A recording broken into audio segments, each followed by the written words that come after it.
fun. Yeah. We had some issues with our face tracking technology. Yeah. My It's camera's not so smart tracking it's you. dumb. Right. So we had to record it twice. Yeah. Yeah.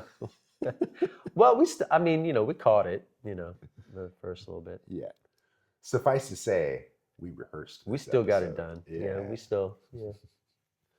We talked about the snake. We talked about First Moon of Summer. Yeah. We talked about the Liu Ming's 5 teachings. We covered some juicy stuff. Yeah, we did some territory. Yeah. Okay. Yeah, summer is a very productive time, and like how much time we have to be productive, right?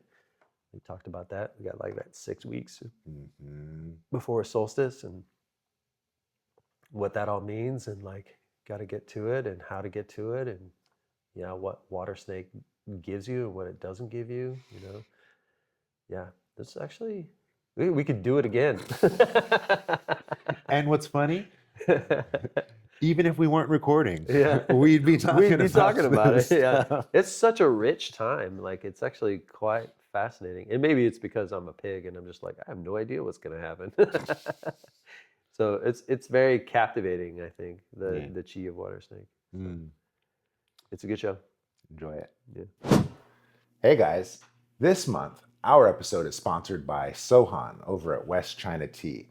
This tea is actually selected from our community's tea club. We have a monthly tea club that we have here, and this month's tea was so good. I chose to drink it with Shannon. This month we have a 25-year vintage raw pu'er. It's called the Ling Ling variety. It comes from 3 distinct years, from 2000, 2001, 2002. It's the tail end of each of those batches comprised into a single brew. And it's been aging for the last, 25 years now. And so we get this really, really fantastic tea. It is, from what I understand, the oldest, the best, the most premium tea that they carry over at West China Tea. And so that's what we're drinking this month. Enjoy the show.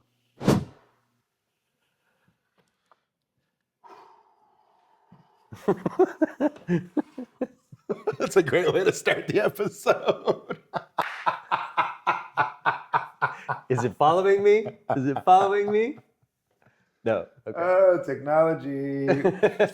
Round 2, guys. You wouldn't know, but they're going to make a second attempt at this. Yeah, it was really good too. I don't know if we can do it as good as we did before. Oh, it was so juicy. We were talking about like good stuff. Well, we're talking about reap what you sow. Reap what you sow. It's the 4th moon of the year. We're officially in summer. Yeah. Yang is doing it now. Yeah. Right. It's activated. Yeah. So it's fire. The fire element is taking charge. This is the first moon where the fire element is taking charge of the year, right? So it was all wood element, and then you had this the 3rd moon, which is about this earth element that was basically offering itself as a transition between the wood element, the fire. So now we're fully in the fire element and the ascension of Yang. Now, this is such an interesting take because when you're talking about it, it reminds me of how on a cassette deck, you have 2 wheels, but they don't align perfectly. One's like a little off, and then the other one's a little bit faster. And then as however much tape builds up, then the ratios change. Right. Because what I see is the standard cycle of wood, fire, metal, water with earth at transitions. Yes. I see that as the standard wheel. Right. But then here we have another wheel of what is, of your stems and branches. And okay, here's your animal, but there's an elemental related. Yeah. And so in this instance, this is a fire time of year because it's the 1st moon of summer. Right. But we have a water snake. It's in a water snake moon. Yeah, exactly. And just like, if I may, last moon was an earth transition moon. Right. But we had a water dragon. Yeah. Yeah. So in the native element in relationship to the outer expression, right, is different because there's an earth element related to the dragon and a fire element related to the snake, right? So there is this difference in how water is handled. That was a learning experience for me, personally experiencing this third moon, because I was expecting the fire horse year to be much more aggressive, and it's not that plenty Not of that it's things not. haven't done happening, but there is like it was far less catastrophic than I expected. Although jury's still out on that one. It's like a work in progress. But when you got to the third moon, there is a dampness that comes with Earth to help the transition between one element and the other that I think sort of put the brakes on the fire element's expression, even though we officially began summer in the third moon. Its expression isn't really gonna Yang really isn't gonna February take hold. 4th, right? Well, the not February 4th. I'm not sure exactly when summer began, Oh, okay. but it began in the third moon this year. Spring Sometimes starts February 4th. Yes, yes, exactly. So spring begins right around that should know time, that. and that doesn't necessarily mean that that's the beginning of the year, although oftentimes it is, right? So it's just one set of indicators. The solar, the chi nodes are constant. They're at the same time every year because they reflect like summer solstice, the equinoxes. Those are all chi nodes, right? And so is the case with the beginning of each season, like spring, fall, autumn, summer, right? So summer began, but and then the lunar, and then the moons themselves aren't always at the same time. So sometimes the beginning of summer is either towards the end of the third moon or at the beginning of the fourth moon, and sometimes it's in the third moon itself. So in this particular case, we had summer in the third moon. That's how it began. So now in the fourth moon, fire elements taking hold. Even though yes, we have a water snake expression, the relationship in the water snake between the fire element and the water is tempestuous, but basically speaks to the potential for long periods of looking like it's doing nothing, followed by huge explosions of activity, right? So fire is going to break through. That's the bottom line, is that fire will break through this moon, whereas it might not have broken through last moon, because the earth element is going to contain the water and etc. So That reminds me of the fable of the bamboo farmer. Because you talk about this long periods of nothing and then sudden, right? And there's the old fable of the bamboo farmer who's watering his bamboo farm for 5 years and nothing grows. and then all of a sudden, And all his neighbors like, dude, you're stupid. 5 years you've been watering this lawn. Nothing's growing because it's growing down first. right, Then out of nowhere, boom. they all go. Exactly. And that's part of the authentication process when we're talking about getting your roots down, right? Is that was the invitation of the third moon, is to authenticate our aspirations. And the authentication process isn't it's a material assessment, double checking our resources. Like, I really want to play in the NBA, but is that actually going to happen? Like checking, like, I don't know, do I I'm not tall enough. I'm just not, so I don't have the skill set for that, so it's like going over things in a very realistic way and double checking our resources, perhaps even ruthlessly, like really double checking, and instituting this notion of like reluctance, like, because from the cosmological standpoint of the Tongshu, is from a Taoist standpoint, the more I'm reluctant, then when it grabs and pulls me forward, then I have no choice but to do it, right? So we already have that as like a presupposition for how to engage with Omen, is that the more I pull back and then the more I get like good positive vibes to go forward, then that's what I should do. Instead of like only seeing what I want to see, I should hold back a little bit and wait to be really invited into the situation. So there's a lot of different ways to express authenticate our aspirations, but it all revolves around sincerity, like a real sincerity of feeling. And that sounds weird to Westerners, but it's actually real, like a sincerity of your feeling and creating a premonition, and like a premonition of our aspirations. If you can think of your dreams, then you're halfway there, right?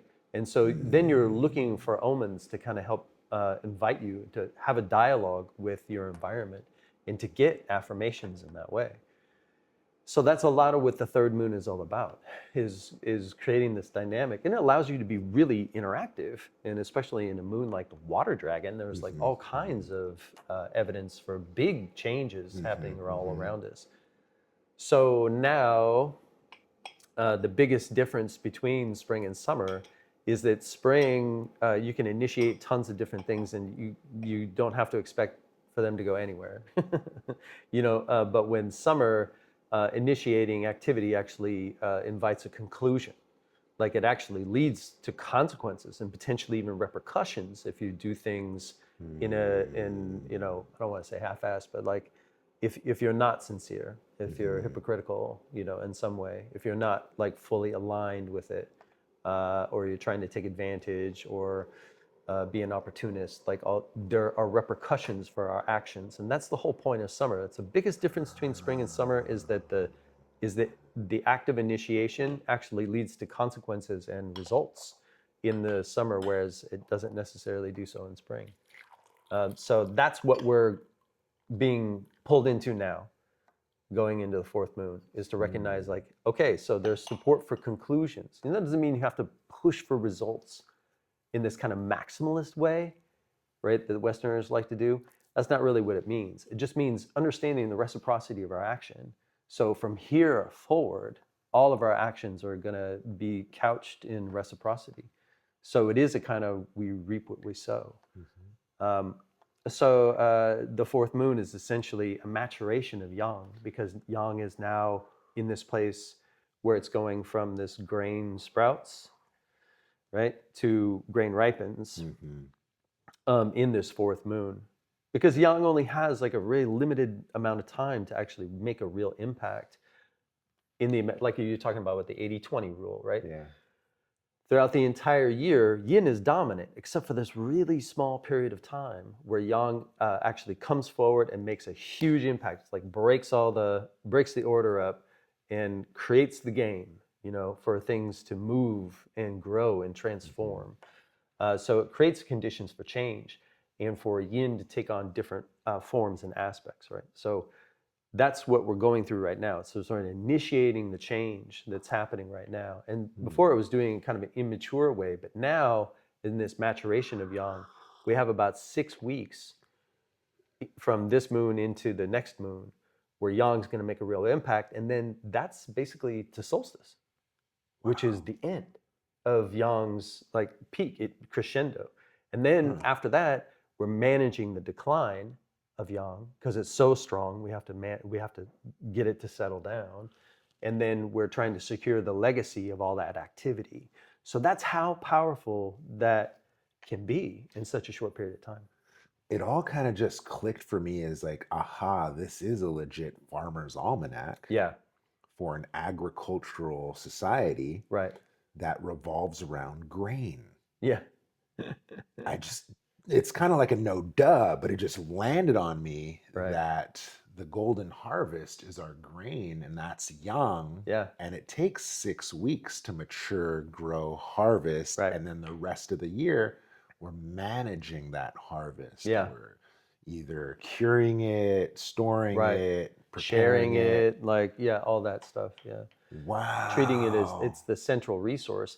In the sign of yang's full maturation is that grain produces seeds. It's like there's the future. So it actually results. There is a result of a legacy that's produced. Like it actually produces results that then secures your legacy and secures that you can do this again. Yeah.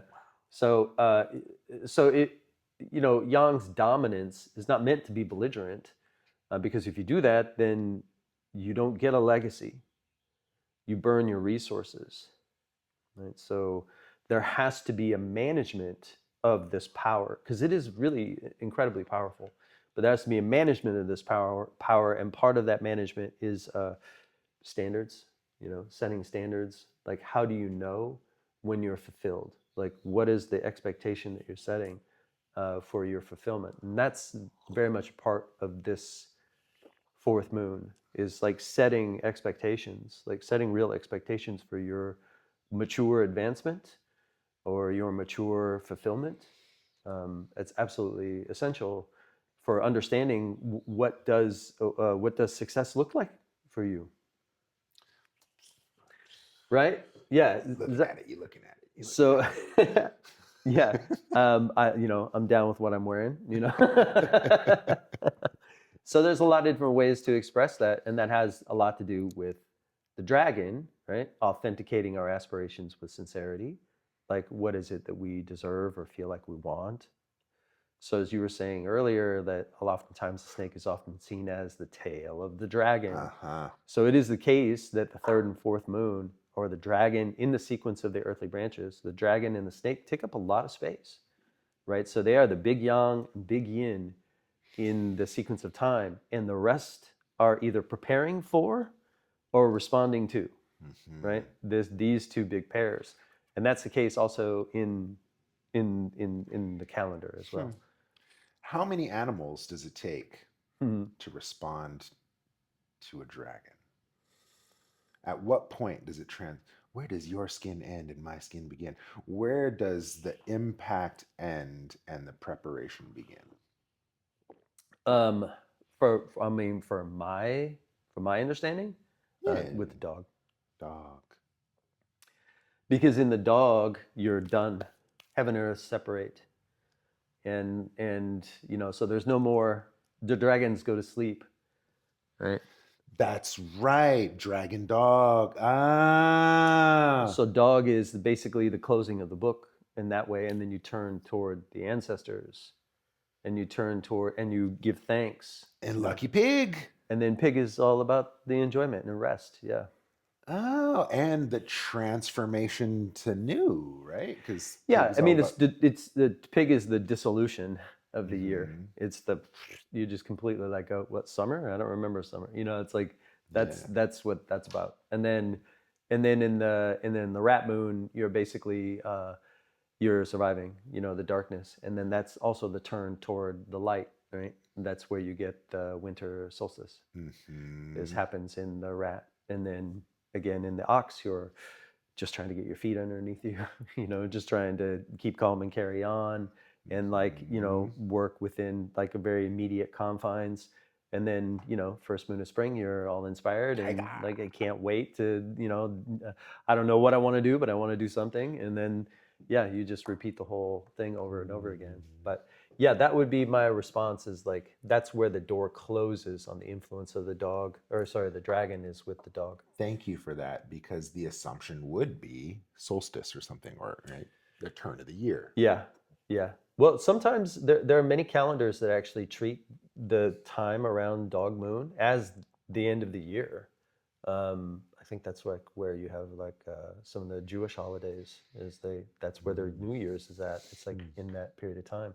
Ming would talk about how the ninth moon was at one point in time, considered the end of the year, because all your agricultural activity is concluded. There's nothing more. So now it's just about, you've done all the social functions. Now it's all about the family functions. That's where you start putting up the barriers and saying essential personnel only, and then you go into your own family for the year, right? So there's not as much circulation, of activity, and more broadly speaking in the community, you're more kind of like in with your own bloodline. Wow. Yeah. So obviously that would be the down and in aspect of the year. Yeah, I mean, that's when it comes to heaven and earth separating, then like activity ceases. There's only the kind of momentum that's left from previous activity, which speaks to how impactful this time of year actually is, because even if it doesn't look like things are happening on the surface, there's tons of things happening below the surface, and that are activated, like strongly activated now, that will express later, right, in late summer.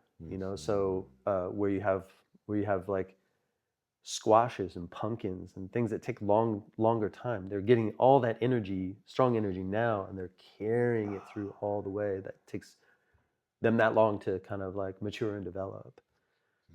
So it's a very influential time, but there's a lot of omen of reciprocity in the process, because it is a little bit of reap what you sow, and you may not get the feedback immediately, but you're gonna get it one way or another from through the next several moons. Especially since these 2 moons with the water dragon or the water snake, it's the scale of their impact is tremendous. So we won't really know like the entirety of their influence for several moons. But that's what's up in this particular 4th moon, is this maturation of yang and the preservation of yin. So you're really looking to preserve yin as much as possible. As the world around you becomes increasingly yang, you need to maintain your yin. So like rest and nourishment and community and hydration and Wow. So as all of the chi of the year is exploding up, out, and around, right. we should be nourishing ourselves. Let's qigong for that. Nice. We came back around again. Yeah, we knew it was coming because we messed up the first one. We knew, but it was good, the first one, but this was good too. It worked out. Fun. It's good. Thank you. Yeah, thank you. Yeah. I appreciate it. So those of you, if you want to watch the qigong, if you want to watch any of our other segments, hexagrams, what would Ming do? Flavor of slow is interesting. We had 2 questions this month. Yeah. The questions are really good. Mm-hmm. Yeah, I really enjoyed those questions actually. That first one was really good. Word. Yeah. So if you guys want to learn about snake specifically for this moon, watch the other 45 minutes to this production. And why do the Abrahams hate the snake, right? And like Abrahamic traditions don't like snake, but the other non-conceptual traditions do. Contemplative traditions, like why? Naga. Yeah, it's like snake's a really fascinating figure, for sure. Subscribe. Yeah, join in.